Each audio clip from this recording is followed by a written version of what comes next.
Hey, it's the American Samurai back again after a long while with another Doctor Who review. This time we're taking a look at the Target novelization of Castrovalva, written by Christopher H. Bidmead. Still weak from confusion after his fourth regeneration, the Doctor retreats to Castrovalva to recuperate. But Castrovalva is not the haven of peace and tranquility the Doctor and his companions are seeking for. Far from them being able to rest quietly, unsuspecting time travelers are caught up once again in the evil machinations of the Master.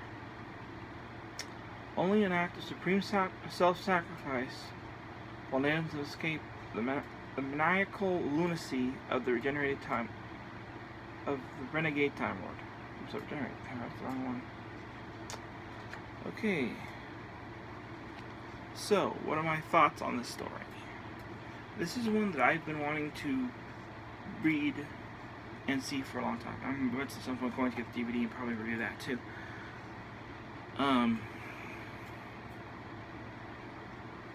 The reason for this is during a podcast I listened to on a trip to Albuquerque, New Mexico. As you all know, I've been the MC in Special Olympics several times in a row. And ever since then, I've always, for some reason, whenever we're going to Albuquerque or something, I always get Castrovalva. Of all the other Doctor Who stories, it's Castrovalva. So I made it a goal by next time I go to Albuquerque, I'm going to try and get my hands on both the book and DVD. I got the book. I've just read the book the first time. Okay, let's discuss some of the spoiler alerts. Let's go ahead here. This takes place after the events of Legopolis. That was where the fourth Doctor dies, and he is later reincarnated as Peter Davison, the fifth Doctor. So this is the end of.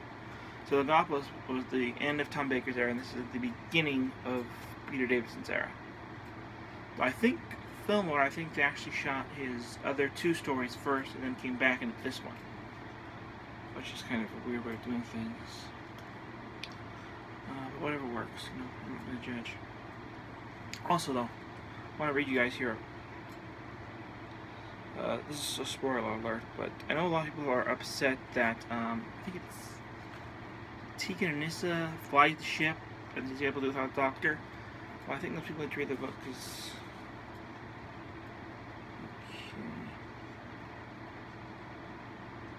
He trailed off, catching sight of a lopsided vehicle for the first time. He walked towards it and leant over at an angle to size it up. Who exactly landed this? I did, Tegan confessed. Personally, she was proud of the landing, but she could see that from the Doctor's somewhat tilted point of view, it was less than perfect. All the Doctor said was, which left her guessing about his mood as they followed him in thorough, thoughtful silence towards the ship. He held the door open and they trooped inside one by one. Tegan was the last to go, though. The Doctor said quietly to her, with a very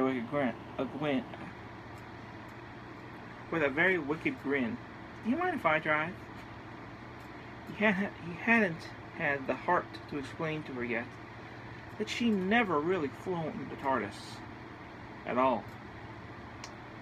That the whole voyage to Castrovalva had been pre-programmed by the evil mind of the Master, but never left anything to chance. So, for those who are upset with Tegan flying the TARDIS, at least in this one, she technically didn't. She thought she did, but it was all pre-programmed by the Master. So I think I gave you guys a spoiler alert. I don't think it mentions that in the show. So yeah, it's a silly little thing with some. Because I know some fans are upset about that. I don't know enough about the Peter Davison era or the Tom Baker era to that point to comment. But yeah, I enjoyed this book. And also, guys, comment below if you'd like to see me do like maybe a reading of one of the Doctor Who Target novelizations at some point for like revival of Samurai Storytime. It's just a thought. I'm not sure if it would fly or not. As you can see, I tend to stumble over my... You see the tongue... I think my tongue is in front of my eyes and I can't see what I'm saying. Anyways, overall, I enjoyed this book. I have to... This probably is not my favorite Doctor Who Target novelization. I think that one is still Web of Fear. So, but overall, I enjoyed it. So I give this a 3... Well, let's go with a 3 cricket balls out of 5. That was my review of the Target novelization of Castrovalva. So until then, sayonara, companions.